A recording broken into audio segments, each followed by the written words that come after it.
اب بعض اوقات کیا ہوتا ہے کہ ہمارے یہاں ایک تو اچھے طریقے سے گزر بسر نہیں کر رہے ہوتے، نہ کھانا پراپر دے رہے ہیں، نہ لباس دے رہے ہیں، بلکہ زیادتی کر رہے ہیں، اور جناب بعض اوقات تو شوہر فرعون بن کے گھوم رہا ہوتا ہے اور عورت کو کبھی مار رہا ہے۔ وہ کیسا مرد ہے جو عورت پر ہاتھ اٹھاتا ہے؟ یہ کون سی جوان مردی ہے کہ عورت پر ہاتھ اٹھایا جا رہا ہے؟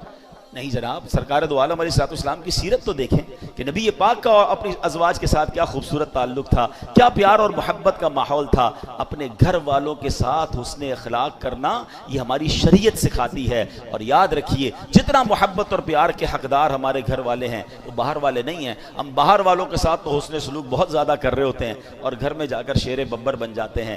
نہیں میرے پیارے اسلامی بھائیوں، حضرت عمر رضی اللہ عنہ کا ایک بڑا کمال کا قول ہے، کیا فرماتے ہیں؟ بندہ گھر کے باہر مرد بن کر رہے اور گھر میں جائے تو گھر والوں کی طرح بچہ بن جائے، گھر میں ایک گھر کا ممبر بن کے رہے۔ ہم گھر میں جا کے مردانگی دکھا رہے ہوتے، گھر میں آفیسر بن جاتے ہیں۔ نہیں جناب، گھر والے پیار کے جو ہے وہ متمنی بھی ہیں اور ان کا حق بھی ہے۔